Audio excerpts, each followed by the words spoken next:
Hello, good afternoon, everyone. Let me just adjust my camera here properly. Welcome to ICC's quarterly regulatory update presentation. We are glad to see everyone here, and we are going to go through some of the significant issues that have come up over the past 3 months or so regarding regulations on transport of hazardous materials, as well as the hazard communication standards of OSHA and WMIS. Sponsored by ICC, the Compliance Center. If you're not familiar with us, we've been around for a long time, since 1987, dealing with supplies and services for companies and organizations who have to deal with transport of hazardous materials and related regulations. We stock all sorts of materials which can be used, such as class labels, packaging for hazmat, placards, various publications on transporting hazardous materials or other regulations. We can do print on demand. So if something isn't stocking, we can easily make it for you. And we also have our training and consulting side. So if you're purchasing supplies from us, keep in mind that we can do training and consulting. And if you know us from our training side, keep in mind that we do have what I call the hardware, all the physical things you'll need to comply with the regulations. My name is Barbara Foster. I've been with ICC not quite since they started, but very close. I've been with them since 1988. Now I'm the regulatory expert, and I deal again with the various regulations on transport of hazardous materials or dangerous goods, if you're on the Canadian side, and the hazard communication regulations of WMIS and OSHA. Now, if you're new to this type of webinar, you will be automatically muted, but you can ask questions or make comments by using the Q&A box. So if you look at the top of your screen, you should see a button for Q&A. It's got the little question mark on it. When you can click on that, they'll open up a pane at the bottom. Now you have to look at down at the bottom. There is where you can ask the question, type your question into the box and hit send, and it will be fielded by our staff. If they can give you a quick answer during the presentation, they will. Otherwise, we'll go through all of them at the end of the presentation in order and try and answer them all. So, and of course, if you do think of something later on, you can contact us, but we will try and answer all your questions that we can get in the Q&A box. So our plan of attack for the day is to start with the US. Look at what the US Department of Transportation and particularly the Pipelines and Hazardous Materials Safety Administration are doing regarding transport of hazardous materials.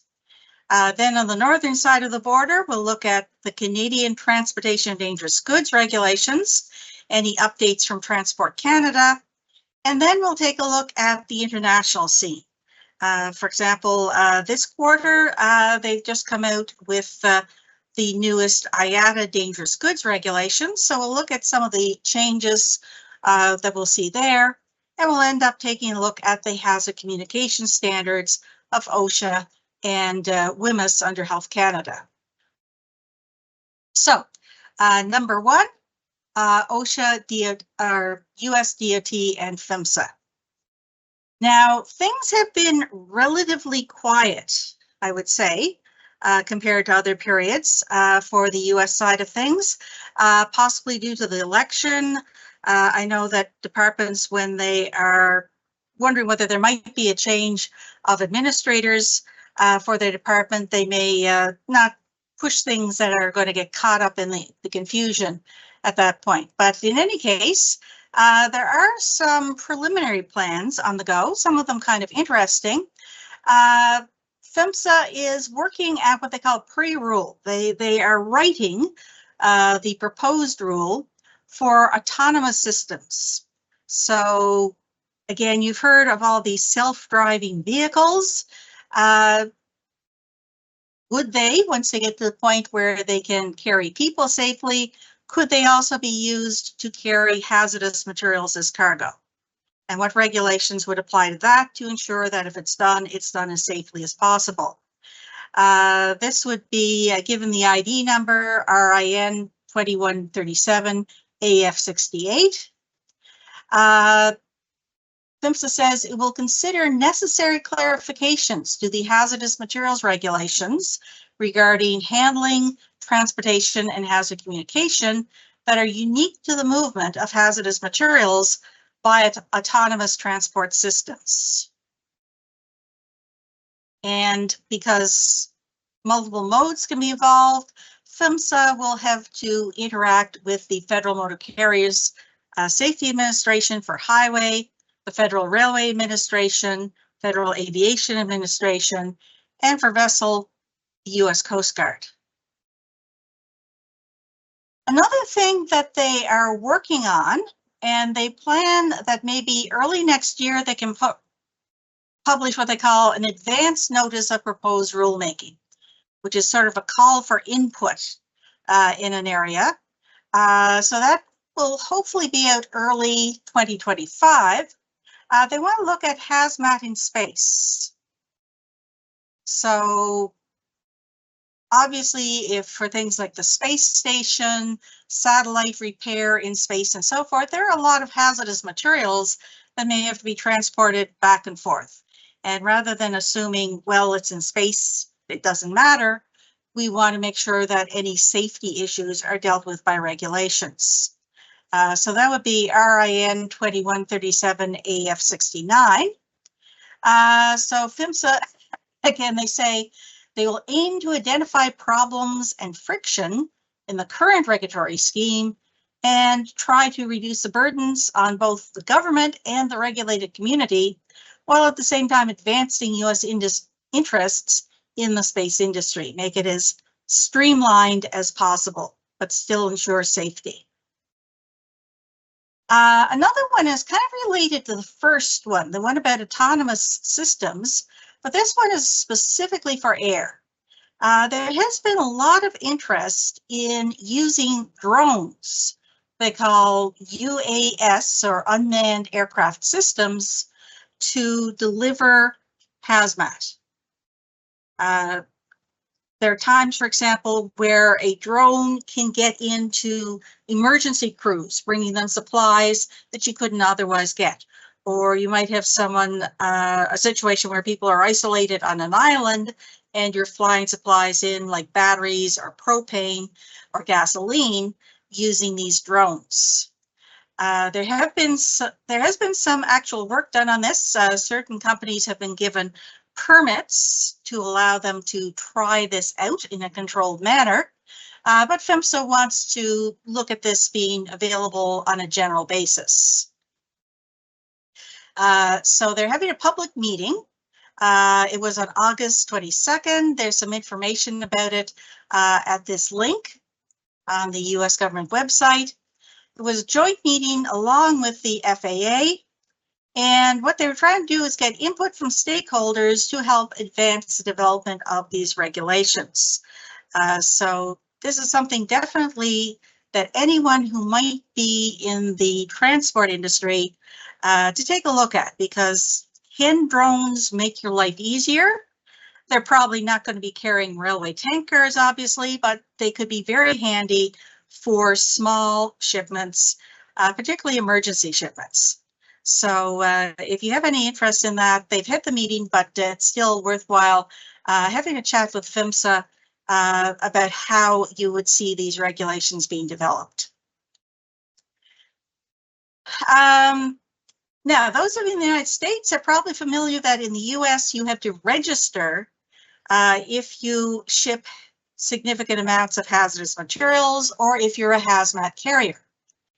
And when you register, you have to pay a fee. This fee is not supposed to go into general revenue. It is supposed to be earmarked specifically for improving the system. So PHMSA has just announced that after building up a significant amount of money from these registrations, that they've awarded over $41 million for programs, mainly aimed at improving training and hazmat preparedness. So there's various programs that they have given a lot of money to. Again, $41 million is a fairly significant amount. One you'll notice at the very bottom right corner that the grants to hazmat training for firefighters have been increased by 170%. So that is a significant upgrade in the training for firefighters, probably in response to some recent accidents, such as the East Palestine derailment. Speaking of the registration fee, I came across a podcast called Landline Podcast, deals with a lot of transport issues, but they're having a discussion with one of the administrators at PHMSA named Tristan Brown, talking about the hazmat fee increases. Now, the DOT had set it up so that there would be essentially a cost of living increase in the fees, that as inflation increases, then the fees would go up. They have different fees for both large and small businesses. Small businesses, it was originally $125 going up to $375 per year. Larger businesses are capped at $3,000. Mr. Brown felt that this may not be really equitable, and they were looking at ways that PHMSA could adjust it so that larger businesses, the fees might be increased, because $3,000 to a huge organization, or $3,000 to a huge organization, is not near the same impact as nearly $400 for a 1 or 2 man shop. So they are aware that there's been some concern from small business. It doesn't look like it's that much money on the surface, but it is yearly, and there are a lot of fees for things. And I know for you in small business, you would like to keep. What is the estimated time to start? Patricia or Pamela, is everything going live? I just have a note here. What is the time for it to start? I believe it's live, Barb. Okay, hopefully it is live. Okay, if you can just check with that gentleman who came up there. I think we are live. At least I've hit everything that on my end that says it's live. Just double send that to make sure. Okay, so again, PHMSA is trying to be responsive to the needs of small businesses. So please, if you are a small business and you find some of these fees difficult to comply with, PHMSA is willing to listen. But what they can do about it may be limited, but they are at least willing to try and come up with a workable solution that's fair for everyone. A little bit off of the DOT, the Environmental Protection Agency. When you ship hazardous waste, you will normally have to have a waste manifest, which has now gone electronic. So they have passed a final rule. Final means, of course, it now is officially part of the regulations. It becomes effective January 22nd, 2025. The link there to the Federal Register, where you can take a look at it if you're interested. Some of the things this new rule will do, basically it's about trying to harmonize and make the electronic documents all work together better. So expand the required data on the manifest for international shipments, because the international information that's required for waste is quite different from the domestic. Require exporters of hazardous waste to submit export manifests to the EPA's e-manifest system. allow movement document confirmations to link to the RCRA manifest tracking for export and import shipments of waste, integrate the existing discrepancy reports, exception reports, and unmanifest waste reports. So when something goes wrong, you have to fill out these reports, and these would be integrated into the e-manifest system so you can complete the reports electronically. And it will allow TSCA the TSCA manifest regulations for PCB wastes to align them with the RCRA manifest requirements and the e-manifest program. I remember when I started, PCBs were a big thing. Since they've been banned, they have become less and less common, but they are still out there. And for disposal of waste, there are certain steps that have to be taken and special rules. So this will be folding them into the general e-manifest program. Also, some various typos and corrections have been added. Now, in Canada, Transport Canada, back in 2023, they put out this little graphic to show what their plans were, and they have been fairly consistent with it. They have passed the first one here, the miscellaneous amendments. That has been passed. And also Part 17, the site requirements. So this has added a new part to TDG. Those of you that have not already done so, remember that this is supposed to be done by October 25th of 2024. So if you haven't already registered your site, I would advise you to look into it. There's lots of information on the Transport Canada website on how to do it, and it's not a complicated procedure, but the goal is to get everybody who ships or carries regulated dangerous goods to have them register their sites. Unlike the United States, there is no fee for this. It's strictly so they can get a list of who does what in dangerous goods in Canada. And your site has to be in Canada for this to apply. If you're exporting from the United States into Canada, entities outside Canada do not have to register. The Canadian update, that was, again, some amendments to the regulations. They published what is the Canadian equivalent of the Notice of Proposed Rulemaking, called Canada Gazette 1, the tail end of 2023. Got some comments. Now they're back working on them. Apparently it takes a lot of time to work on these comments. So they are planning that the Gazette 2, the final version, the equivalent of a final rule, would be out sometime in 2025. So again, they're giving themselves nearly 2 years to reflect on the comments they got and make any additional changes. There's also, and I think there's a very important one to get through. I hope they do this sooner rather than later. An amendment that was intended to harmonize Canadian regulations with the international standards.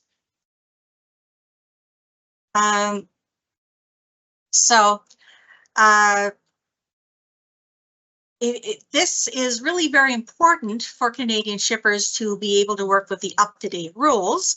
They've already published the Canada Gazette 1, but by now it's actually getting a little obsolete. I think that when they get to the Canada Gazette 2, they are going to have to update things. So just, I noticed that a number of people are saying that they couldn't see things. Pamela, did you find it? Is it just some people or is it everyone? I believe it was just one individual and they've rejoined. Okay, just one person. Okay, all right, great. I just, if there's technical issues, I want to make sure that they're dealt with. Okay, so hopefully when the Canada Gazette 2 version comes out, they have updated not just to the previous edition of the UN, but to the more modern edition of the UN, and deal with things like taking the telephone number off the lithium battery mark. So that, you know, the international regulations go forward on a strict 2-year cycle, and we need to keep up with those or make some other arrangement for Canadian shippers to use modern regulations. Again, drones, or what Canada calls remotely piloted aircraft rather than unmanned, there is planned to be a Canada Gazette 1 regulation amendment to update to allow drones for certain types of dangerous goods, fairly low risk ones like batteries or emergency response equipment that could be transported quickly without worrying about roads or anything by these drones. So that will hopefully be out sometime next year. Something that I just noticed that they've done, I hadn't really heard them advertising this, but since they apparently felt that they did quite a good job creating the portal for the site registration, they decided to expand the idea in simply a Transport Canada portal called the TDG Online Portal. This will allow companies to get their own logins, and they would be able to do various things. Now, currently it is operational, but the only thing that it allows you to do is if you want to register with Canutech, the 24-hour emergency service that Transport Canada runs, you can do your registration through the portal. So makes it much more streamlined. In future, though, they say they're looking at things like being able to apply for a permit through the portal or report situations like spills. So companies will be able to set up individual accounts for services similar to the portal for registering the sites, which is called the Client Identification Database Portal, or CID. This one is not really a change to any regulations, but it's useful if you are in the infectious substance area. They've created a new guide that is on their website on how to ship infectious substances, walks you through the various parts of the procedure, such as how to classify your infectious substances, select the right packaging, what hazard communication is going to be required for high-risk things, category A, lower risk pathogens, category B, special cases such as vaccines. So if you are involved in shipping infectious substances or carrying them, I would recommend give it a look, because it is I think a well-written, very easy to understand guide. Now, people might be asking, well, Barbara, for a long time you've been talking about Transport Canada has been planning on updating Part 6 of TDG, which is the training requirements. And yes, they have worked on this for many years. It was under development long before COVID. They did come out with a CGSB standard, Canadian General Standards Board standard, on how to evaluate your training needs and design an appropriate training course, how to evaluate your training and document that the training was done. And then they put out a Canada Gazette 1 to implement it as a mandatory standard, and apparently they got very negative feedback. I must admit, there are parts in the CGSB standard that I really like. There are parts that otherwise that I don't think are very feasible. So making the whole thing mandatory just was very unpopular. So Transport Canada, realizing that this just was not flying, they scrapped the previous Gazette 1. It's not going to be carried further. They'll have to create a new version as a Gazette 1, a new proposal, which might, for example, say certain parts are mandatory of the standard, but others are merely recommendations.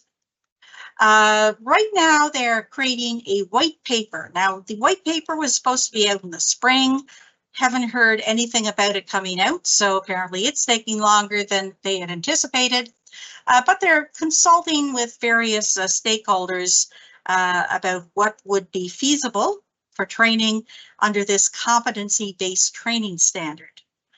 So it's not going away, but it is certainly not going to come out in the form that it originally was. And I don't think that we should be holding our breath for this year to see anything. I would expect to see the white paper would have to be published and have comments on that before we ever see a new Gazette 1. And then after official comments of that, we need to go to Gazette 2. So we're kind of back, not quite to square one, but square 1.5 with that. So the third one, and kind of what's really the big news for this quarter, is we are coming into a new UN biennium, 2-year cycle. And those always start in the odd numbered years and go cover the even numbered years, and then a new cycle begins again. The UN has not made any really earth-shattering changes for this new biennium. Most of the changes have been more in the line of tweaks, making things easier, adding new products that have come onto the market and need to be dealt with in the regulations, clarifications and things like that. It's not like in some years where whole aspects of the regulations were completely revolutionized. So this is more an evolution than a revolution. So we're the start of the new UN biennium. That means that for January 1st, 2025, there will be a new ICAO technical instructions. Again, that will be good for 2 years, January 1st, 2025 to December 31st, 2026. There will be a new IATA book, but remember, IATA books are only valid for 1 year. There will be a new one that comes out January 1st, 2026. It will normally not have a lot of changes, but IATA says it gives them flexibility to make changes more quickly if they feel it's necessary for safety.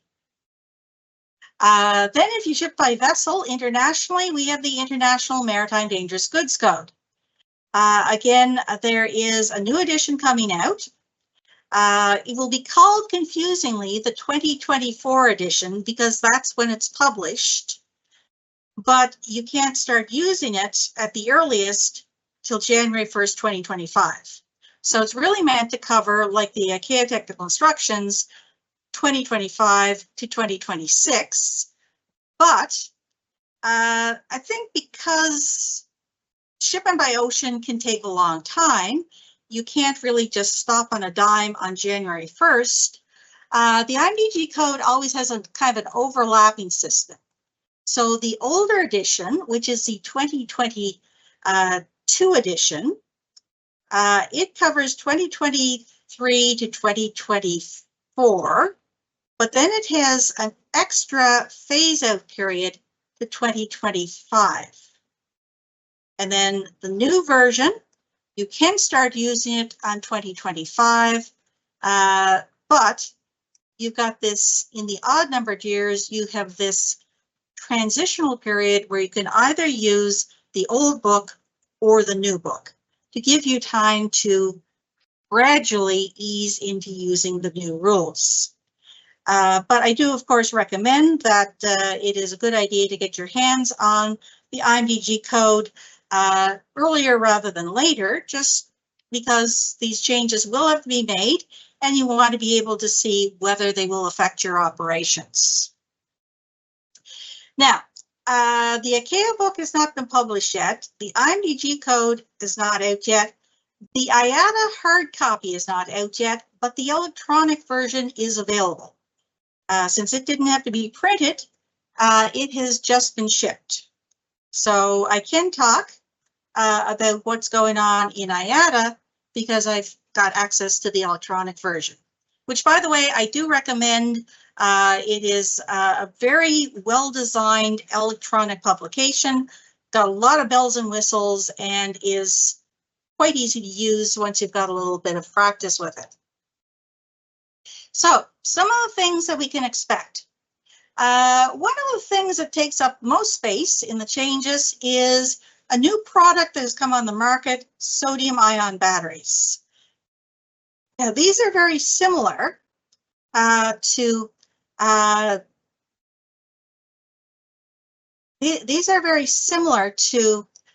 lithium-ion batteries. The difference is basically price. So they will be treated in the regulations very much like lithium-ion batteries.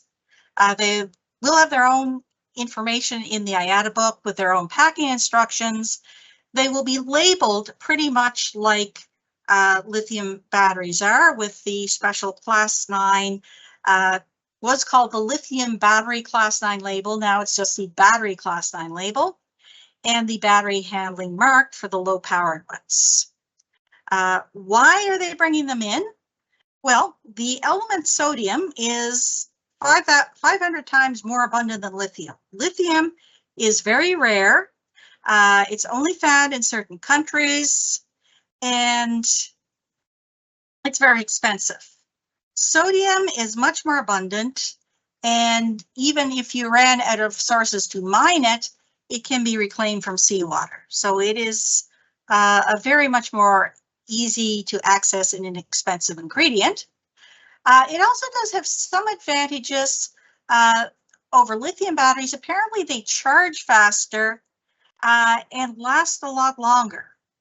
Even with rechargeable lithium batteries, eventually, and those of you with Apple products and things like that, you probably run into this, batteries do age and eventually have to be replaced. But sodium-ion batteries apparently last a lot longer.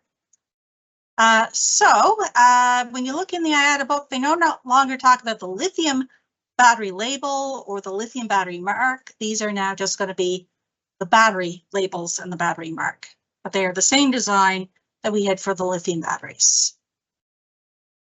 Another thing which I think is a very good move is they have broken lithium and now sodium battery powered vehicles out from other battery powered vehicles. There's a lot of different batteries that a vehicle could run on, but lithium batteries have their own specific problems. They are highly flammable. Those of you who live around the Toronto area probably remember last New Year's Eve, there was an e-bike that caught on fire on the Toronto subway. So dealing with a fire involving a lithium or sodium battery powered vehicle requires different procedures. And from an emergency responder standpoint, they really are different things. The lithium and sodium battery powered vehicles from something like a NiCad or a wet lead acid battery. They've created 3 new entries for vehicle lithium ion battery powered, lithium metal battery powered, and vehicle sodium ion battery powered. These will use packing instruction 952. They will give you, though, a little bit of wiggle room. You can keep on shipping them under the old entry, 3171, just vehicle battery powered, until March 1st next year. So they're giving you 2 months to update your stock. Again, people are shipping things like e-bikes, scooters and things. They may have them already on the shelves in boxes that are labeled as this 3171, and it will take some time to relabel everything. So they are giving a little bit of leeway for those who just find out about this at the last minute. Again, with lithium batteries, they're talking about improving the rules for data loggers and cargo tracking devices that can be attached to cargo with installed lithium or now sodium batteries so that they can be tracked. They would not be subject to any of the requirements of the regulations, even though they do contain regulated batteries. if you meet the following conditions. They're in use or intended for use during transport. The batteries have been properly tested to ensure they're safe according to the UN standard. They are low powered, which will be the same for lithium and sodium batteries. The number of devices on each item, package, overpack, or unit load device is not more than the number required to track or collect data. They must be able to withstand the conditions of transport, such as the shocks of loading encountered during transport. Must not generate a dangerous amount of heat, and must not generate any electromagnetic radiation that could interfere with aircraft systems. To meet all those rules, it would be considered non-regulated. There's some new definitions in the regs. There's some minor revisions to Class 1 explosives and desensitized explosives, which would be put in Division 4.1 flammable solids. There's a new definition we'll mention in a moment for something called a fire suppressing device. Now, this is not actually a fire extinguisher. I've looked into them. They sort of look like shower heads. They include materials that can be used, obviously, to dispense to put out fires using an explosive device, an initiator of some sort that would push the material out. So again, new technology, they need to be added as separate shipping names. There's also been a clarification in the definition for metal powders, if you're involved with those. So all told, here's a list of all the new shipping and descriptions that have been entered in the list of dangerous goods. We've got our fire suppressing devices. Some of them may still be classified as explosives, class 1.4. Others, which will be less likely to cause an explosion, they would be class 9, sort of like airbags are treated. Gallium is a chemical similar to mercury. We've already had entries for mercury manufactured articles. We have a new one now that addresses the gallium. It's not as common as mercury, but it poses many of the same issues. And then we've got our sodium ion batteries, 3 entries for standalones, contained in equipment, and packed with equipment. And they will be classed as class 9, just like lithium batteries. Then some specialty chemicals, tetramethyl ammonium hydroxide and tetrafluoromethyl tetraazole sodium salt in acetone. Apparently these are common enough that they get their own shipping descriptions. And then we've got the 3 entries for the vehicles which are powered by either lithium ion, lithium metal, or lithium sodium batteries. Again, if you look at Appendix A, where they have the definitions, they have a definition, say, well, what exactly are they talking about by these sodium batteries? So there's a definition about sodium metallic batteries to distinguish them from sodium ion batteries. And there's a definition for the fire suppressant dispersing devices. With new entries into the list of dangerous goods, we also have new special provisions, such as for RFID tags. They contain lithium batteries. They would be subject to special provision 123, and nickel metal hydride batteries 199. So again, that can give you some relief when shipping those. Sodium ion batteries will get A227 for sodium ion batteries contained in equipment. A228 is for sodium ion batteries that also contain acidic or alkaline electrolyte. So that would be sort of like a double function battery, both has a sodium ion component, but also an electrolyte that's acidic or alkaline that can make them corrosive. nitrocellulose membrane filters. They are used in some scientific equipment, and nitrocellulose is a spontaneously combustible material, but there's a special provision that if you're shipping small packages of these filters, gives you some relief. The sodium-ion battery-powered vehicles have a special provision, A231, and A234 allows that for some substances, provisions that were in the IATA Dangerous Goods regs in the 2024 edition may be used through the next 2-year biennium. So for some substances, a transition period for changes over the next 2 years. Something that's been coming, but just reminding people that, like many transition periods, sometimes you just assume it's going to go on forever. This one is coming to an end. There was an older version of the Shipper's Declaration for Dangerous Goods. Sorry about that. And the Shipper's Declaration for Dangerous Goods, where at the bottom when you certified it, you gave your name and your job title and the place and the date. That was superseded by a newer one that just had the name without the job title and the date without the place. Up until the end of this year, you can use either versions, the old or the new one. But starting January 1st, you must use the new version. So no more job title and place. It's not just not required, it's not allowed. Another update regarding paperwork is if you do your own airway bill, and I know not everybody who ships by air does their own airway bills. They use a freight forwarder or someone for that. But if you do airway bills and there's a shipper's declaration, you have to make a note on the document. Used to say as per attached shipper's declaration. Now it has to say as per associated, which would cover both hard copies and electronic forms. So they feel it is a more inclusive term, not just because you can't actually clip together electronic copies.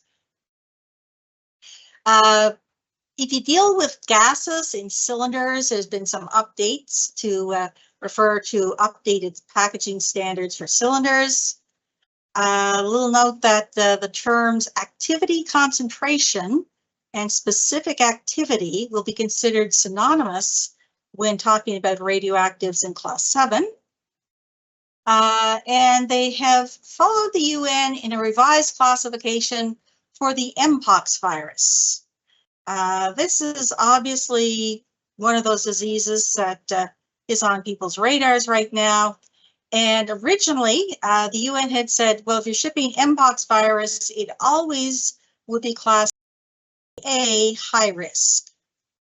But now they've kind of downgraded it so that, like most viruses, if it's cultured, so you take a sample and you grow the virus, that culture would be shipped as category A. But if you had, say, just a tissue sample, like a biopsy, to be analyzed to see whether there's monkeypox virus in there, Mpox virus, then that could go as category B if the virus has not been cultivated. So again, that would make it easier for researchers and medical facilities to ship samples that were believed to contain Mpox.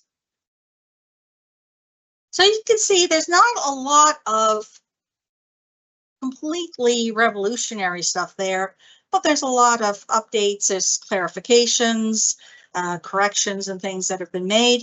And I would recommend, obviously, getting a look at the IATA book as soon as possible if you ship by air. Our last topic is OSHA and WMIS, the hazard communication standards in the United States and Canada. So OSHA has finally got around to create a final rule which will incorporate, in most part, the GHS Revision 7, which will match what had previously come out in Canada. So this became effective. The rule became effective July 19th, 2024. So it may be used now, but they are giving us some phase-in periods. If you're shipping or selling pure chemical substances, acetone, sodium hydroxide, whatever. The labels and particularly the safety data sheets must be updated to the new standards by January 19th, 2026. If, however, you deal with mixtures, people who make mixtures, their classification and information in a lot is based on what they get from their suppliers of their pure ingredients. So they're given a little bit longer because they may be waiting for their suppliers to give them the full information. So if you're shipping or selling chemical mixtures, their HAZCOM must be in compliance by July 19th, 2027, which is, you do the math, is a 3-year transition period.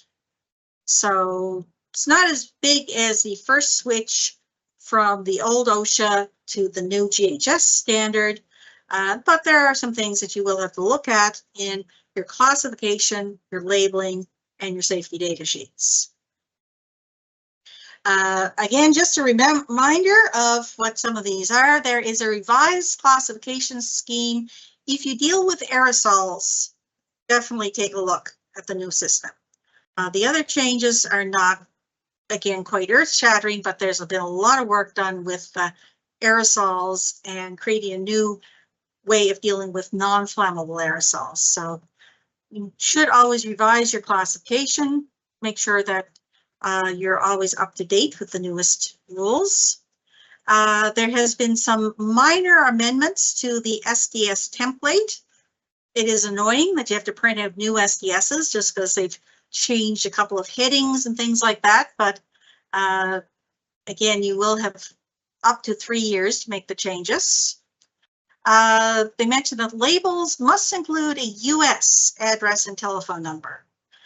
So if you're importing product from outside the United States, the label must have the importer or distributor in the United States, name, address, and telephone number on the label.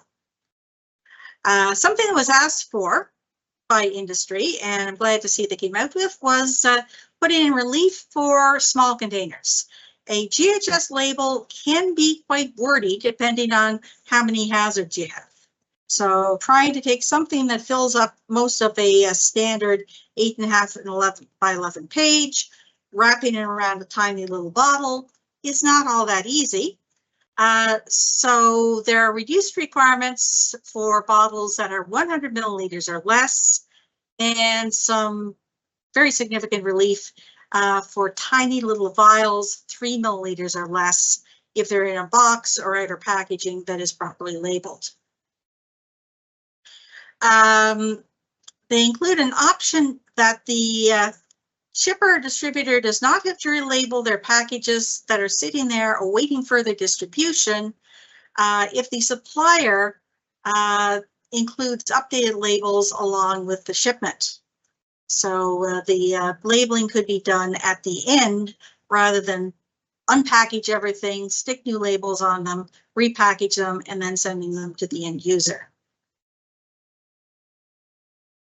In Canada, we've already gone through most of this stuff, but I got a note recently that in Ontario, the Ministry of Ontario has announced that they are starting a safety blitz. They will do this periodically. They will do random spot checks of businesses looking at particular areas.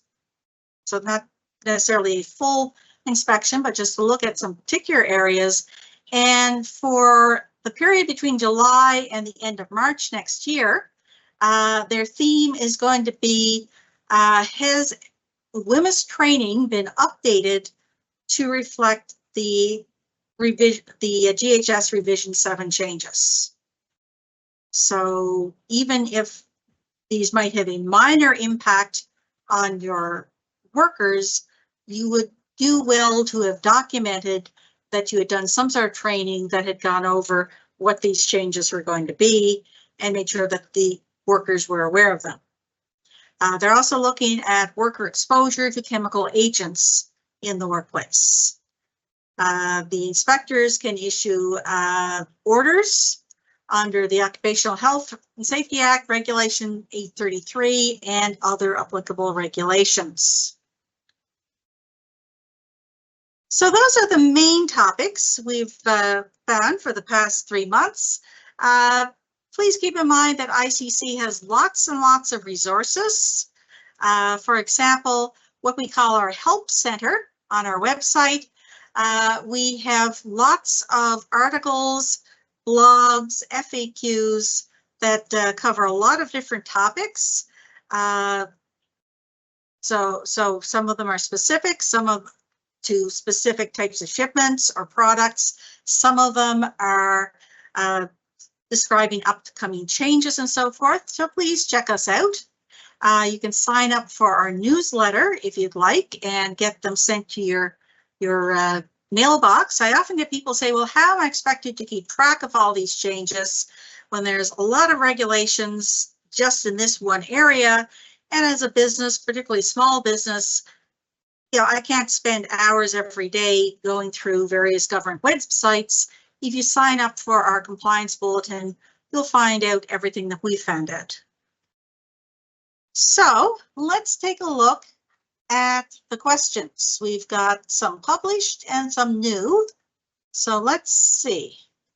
Let's start here. That's Pam. Here's one. It says, do employers who handle hazardous materials have to register, i.e. materials delivered to receiving, then unpacked and used in a lab? Talking about the TDG site registration requirement, if that's what that is aimed at, I don't believe that the consignees would be required to register. If you look at the registration requirements, it does talk about handling, but once it's been received, it's sort of out of the transportation system. So if they're being unpacked and used in the lab, that would not be transportation. It's primarily looking at if what ICC or what Transport Canada calls the HOTI jobs, handling, offering for transport, transporting, and importing. So if you go on Transport Canada's website, they do give a fairly good description of who has to register. But I don't believe that receivers have to register. It's primarily shippers and carriers. But again, I don't have it right in front of me, so it's always a good idea to check that. Dominic says, will this classification show up in DOT and TDG regulations? Now, I'm going to assume, based on the time that was asked, that that has to do with the OSHA and WMIS revised classifications. These should not affect transport classifications. These are strictly workplace OSHA or WMIS classifications, and they have always been very different than TDG classifications. Again, they had this weird thing with aerosols that they had a class flammable aerosols, but nothing for non-flammable aerosols, which had to be kind of lumped in as general gases under pressure. So now they have created this new system, and it should not affect your transportation, but it would affect your WMIS labels or OSHA labels. And I've got a comment here from Anonymous. It says, when they first released the electronic 2025 IATA dangerous goods regulations, they left off the state and operator variations in some of the packing instructions, contacted IATA and let them know this is an issue, and they just fixed it. One of the nice things about the electronic version is they can push corrections or addendums automatically. So sometimes I will open my electronic version and will just say it has been updated for, say, a new addendum during the year. So that's one advantage over having the hard copy. Also, there's possibly a huge mistake in pack instruction 967 for UM3551 sodium ion batteries. Class 9 by leaving out the watt-hour rating information and not showing section 1A or 1B. I'm not sure if this is a mistake or intentional. Need to email IATA to find out which is correct. Well, that's very interesting. I will definitely take a look at that. And yeah, sometimes things are intentional, other times they are not. IATA can make mistakes just like the best of us. I remember one time they, many years ago, where I don't think it was IATA, I think it was actually at ICAO, where they printed the 4.1 label that has the vertical stripes. They printed them all going horizontal, which took a little while to try and come out with addendums around that to correct it. So yeah, even the best regulators make mistakes. Dominic said the question was regarding the sodium ion battery regulations. Okay, yeah, well then if you have a sodium ion battery, this is a new, really they would be very difficult to ship in the past because there was no entry that describes them. So now if you do have a sodium ion battery, there's a box to put it in, so to speak, a slot on the shelf that they have their own descriptions. And there was an entry for sodium metal batteries in the past, but those were treated a little bit differently. And these are, I gather, relatively new technology. Then we've got a question. We have a company that handles the dangerous goods documentation and packaging for us before we ship our order. We sent the order to them, they repack it and handle the paperwork. Since they are doing it for us, should we register or should the company that handles this do for us do it? That's a good question. I can't tell you off the top of my head. Definitely is a good question. If you want to send me an email with the details, I can look into it and look at exactly what it says and get back to you on that. But again, our email information, there's my email, barbara.foster@thecompliancecenter.com. If you send it to me, I will look at it and try and work out exactly what applies to you. Then we've got another one about registration. When registering for the TDG site requirements, do we have to list the third-party warehouses and a contract manufacturer that we use? I don't believe so. Again, without just thinking from memory, I don't believe that they would be sites under your control. They should register themselves. But again, if you want to email that to me and I can look at exactly what the guide says. Transport Canada has tried to make it as clear as possible with their guides, even when it's not necessarily 100% clear in the actual regulations. So I believe that those parties should do their own registration. But if you want me to take a look at it and get back to you, just send me an email. Okay, and some other things, comment about the small business fee being, I had $375 instead of $275. Yeah, I have to correct that. Something about Label Master doesn't have the new form yet of the shipper's declaration for purchase. Well, we do. If you're looking for the new shipper's declaration, we do have the blank forms with the updated certification at the bottom. If you do it by computer, obviously you want to talk to your IT people that they make sure that the certification section that they've done their IT wizardry and taken out the job title and the place. But for the blank copies, for just printing out, say by in a computer with the red borders already printed, we do have those with that are updated for the January 1st. Okay, let's see if there's any other questions. I don't think so. Pam, have you Good. seen any other questions? No, you're good, Barb. Thank you. Okay. All right. Well, thank everybody for coming. We really do appreciate that.